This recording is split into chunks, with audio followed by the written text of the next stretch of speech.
Oi pessoal, hoje nós vamos falar sobre a síndrome de Burnout. Ó, que nome difícil, né? Porém, essa é uma síndrome especificamente ocupacional, ou seja, está relacionado ao trabalho.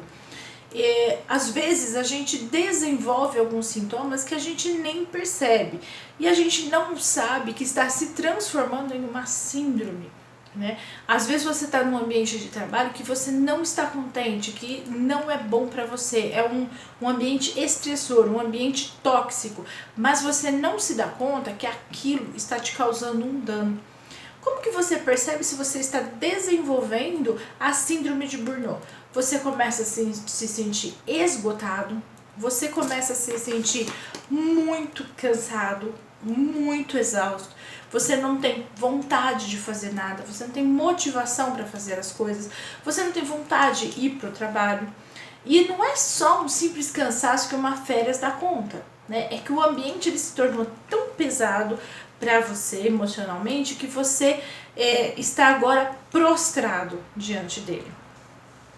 As causas dele, as causas dessa síndrome está totalmente relacionado realmente à sua vida laboral, ao seu trabalho, ok? Por exemplo, você não respeita o horário de entrada e saída, então você entra muito cedo, é o último a sair, tá sempre ali fazendo demais, sendo cobrado demais, né? Então às vezes é uma coisa que você tem prazo para entrega, mas o prazo que te passam é um prazo tão curto que você tem que trabalhar demais para poder responder aquele prazo que foi estipulado para você.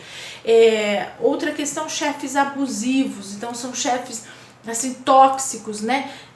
A gente tem que tomar cuidado, aqui abrindo um parênteses nessa questão de chefia, pelo seguinte: existe o chefe que assedia moralmente o funcionário, o subordinado, mas existe também o conflito entre o colaborador e o chefe, mas um conflito interno que o colaborador tem com pessoas de autoridade. Nós temos que abrir um parêntese para a gente identificar essa questão de chefia. Às vezes o que você tem com o seu chefe não é uma questão de o chefe ser abusivo, mas é uma questão sua, de um conflito interno seu, uma coisa inconsciente sua, em relação ao gênero masculino ou ao gênero feminino que tenha por você uma posição de autoridade, uma posição maior, entre aspas, aqui, que você se sente rebaixado. Então, se essa é a questão, não cabe aqui, tá? Não é esse chefe abusivo aqui que eu estou me referindo. Estou me referindo àquele chefe que ele é extremamente abusivo no quesito de solicitação de trabalho. Ele exige demais. Agora, se no seu caso você fala assim pra mim: ah, Elisângela, mas no meu caso aqui, nossa, eu não me dou com aquele chefe, nossa, ele chega no setor, eu já começo a tremer de raiva, porque só dele olhar pra mim eu fico irritada, só dela olhar pra mim eu não sei o que, só de ouvir a voz. Então aí é uma coisa sua, pode ser uma coisa sua, tá? A psicologia, ela não é 2 mais 2 são 4. Pode ser um monte de coisa, pode ser um conflito interno seu, com ela, com ele. Então, essa pessoa, né, o que ela representa para você? De repente ela está representando uma pessoa de autoridade que você não soube lidar lá no seu passado. Então, o que eu faço com essa informação? Elisângela, vou lá no profissional psicólogo, no profissional psicóloga, e eu vou tentar descobrir o que esse chefe, essa chefe está me causando. Né? Então aí eu vou descobrir se é porque eu estou desenvolvendo a síndrome de Burnout ou porque eu tenho conflito com aquele personagem na minha vida. Então a gente tem que colocar assim, distinguindo, porque senão a gente acha que todo chefe ele é ruim. O chefe ele exige porque também está sendo exigido, né? O chefe entende que ele precisa apresentar um serviço de qualidade para o superior dele, porque todo mundo entende que o superior dele também tem uma pessoa que está cobrando essa produtividade dele, o dono da empresa, os acionistas da empresa, enfim. E é a forma, né, como é isso estabelecido. Você entrou na empresa, é passada uma regra, é passada uma quantidade de produtividade que você tem que apresentar, o que você tem que fazer. Então você aceitou aquela demanda. Então a gente também tem que entrar por esse caminho. Você aceitou aquela demanda, de repente no meio do caminho você não está dando conta, é momento de dar uma pausa, procurar um profissional de saúde e verificar o que está acontecendo. Se é um problema de ordem física ou se é um problema de ordem emocional, né? E aí sim você traçar um norte para ver o que você vai fazer, né? Então você às vezes você se isola também da equipe. Eu não gosto daquela fulana, não gosto daquele fulano e tal, e você se isola, e com o tempo isso também vai ficando ruim, porque você acaba ficando, todas as reuniõezinhas que tem, até pra tomar uma água lá no bebedouro, você tá sempre excluída. Então isso também pode te começar a ficar exaustivo aquele ambiente, né? Então são várias as causas que é interessante você buscar saber se você está se enquadrando nisso ou é uma outra situação, né? As fases, como que você percebe? Existe a fase da hiperatividade, ou seja, você quer fazer tudo, você é super produtivo e com isso você fica muito dentro dessa empresa. Eu falo de produtividade, às vezes a pessoa pensa em área de produção. Não, se você está no setor da administração, no escritório, e você tem que entregar documentos, você tem que entregar declarações junto à Receita Federal, ao Estado ou ao município, e você tem uma demanda disso, isso é uma produção. A sua produtividade é isso, é dar conta daqueles prazos, né? Você trabalha na área de contas a pagar e a receber, o seu setor também é uma produtividade. Você tem que ter, né, a produtividade diz respeito ao que você produz, ao que você entrega para a empresa. Então, no seu setor, o que você consegue produzir para essa empresa? Você está entregando tudo no prazo? Então, às vezes você não consegue, porque ou a demanda de coisas é muita, ou você não consegue andar naquele ritmo, vamos usar um termo entre aspas, um pouco mais lento do que aquela produtividade exige, então você não consegue entregar a demanda a tempo, então aquilo te afeta, né? Então você não consegue produzir. Então o que você faz? Você tem que produzir muito. Então é aquilo que eu falei mais acima, que você não obedece os horários de trabalho. Então ao invés de você sair às 17, você sai às 20, você sai às 22. E ao invés de você entrar às 9, você entra às 7. Então você se sobrecarrega. Num primeiro momento você se sobrecarrega. E depois isso vai agravar lá na frente. Existe a fase da agressividade. Aí você começa a ser o pavio curto, né? Aí qualquer coisa que acontece, né? Poxa, só comigo, só eu e tal. Então, aquela agressividade já é um sintoma, ok? Então, é algo a se observar. E aí, por último, e não menos importante, a exaustão. Não tenho vontade de nada, não tenho motivação para nada, não quero fazer nada, não quero mais ir no trabalho, não quero, e acha que começa a subentender que é depressão.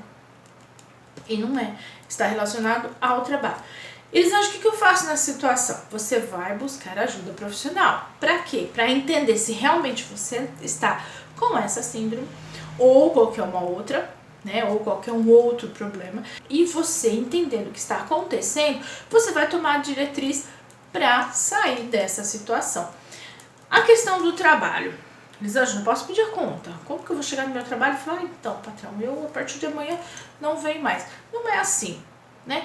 Você vai começar, se você não consegue deixar o trabalho de imediato, como você vai estar em tratamento psicológico, talvez até fazendo uso de um medicamento para segurar um pouco esses sintomas, você começa a procurar outro trabalho.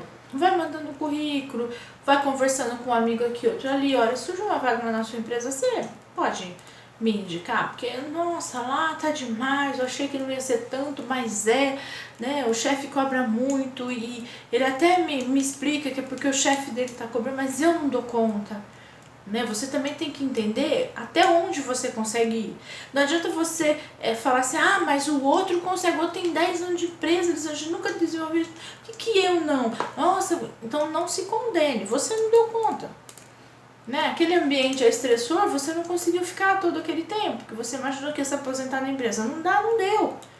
Então você procure ajuda, vá fazer seu tratamento, porque sem saúde mental não há saúde. Se você se afastar desse trabalho por alguns meses e o seu chefe, né, vai olhar lá no seu atestado e o CID, que é o Código das Doenças, está colocado lá, que você está com transtorno de ansiedade ou que você está com síndrome de Burnout, Quando você retornar desse atestado, venceu a carência, eles vão te demitir.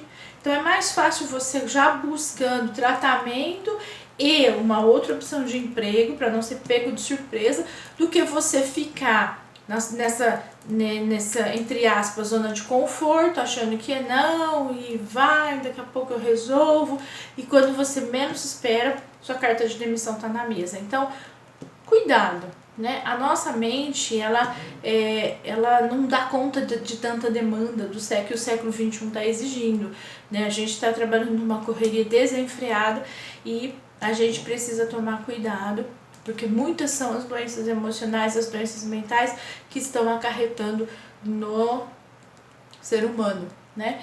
Então, as empresas estão exigindo mais, elas estão mais competitivas, então elas exigem mais, elas exigem que se você tem um curso, você tem que fazer uma pós-graduação, se você tem uma pós, você faça outra, se tem 2 pós, faça um mestrado, eles querem cada vez mais, e eles exigem cada vez mais. Então, observe, né? Antes você estar numa empresa que você ganhe menos, mas que você esteja de uma forma mais saudável, que você consiga interagir mais com a sua família, com os seus amigos, que você esteja melhor do que você ganhando muito e não tendo saúde. Porque você, em breve, acaba sendo demitido da empresa porque não está produzindo o que a empresa quer. Então, fica aqui a dica, tá? Se observe, começou alguma coisa a sair fora. Eu tenho o hábito de, quando alguma coisa está saindo fora do comum, eu começo a apresentar alguma coisa que não era normal, né, comum, eu começo a avaliar o que aconteceu no mês anterior, o que eu comi no mês anterior, o que eu fiz no mês anterior que está me ocasionando isso. Então, é algo que você consegue, né, por exclusão, né? Pode ser isso aqui. Então, a gente tem que se observar, a gente tem que se avaliar, porque senão a gente vai indo, quando vê, como diz, né? Um machucado, no começo, ele é só um machucado. Se a gente não tratar, ele infecciona. E se a gente não tratar a infecção, ele gangrena, aí tem que cortar o membro, porque não tem mais o que fazer. Então, na saúde mental, a gente tem que tomar cuidado também, porque as coisas também vão crescendo gradativamente, e quando a gente vê, tá quase fora do controle. Vamos ficar atento à nossa saúde mental. E essa é a minha dica para hoje. Se você acabou de chegar no canal, clique em gostei, compartilhe nas suas redes sociais e em breve nós teremos mais vídeos aqui no nosso canal. Um forte abraço, um beijão para vocês e até lá!